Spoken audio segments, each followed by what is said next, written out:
Ehi, voi, si fa fieste?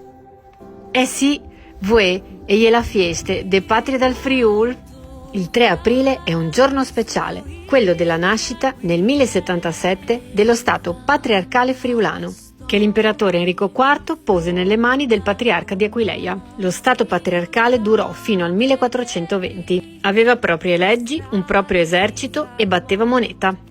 Pensate che il suo Parlamento è conosciuto come il più antico d'Europa. Dal 1977 il 3 aprile si festeggia con la Fiesta de Patria dal Friul, riconosciuta ufficialmente dalla regione Friuli Venezia Giulia, una manifestazione speciale che ogni anno si svolge in una località diversa del Friuli. Il 3 aprile quindi, ovunque ci si trovi nel mondo, ricordiamo le origini e l'identità del popolo friulano. E allora, vive il Friul e for la bandiere!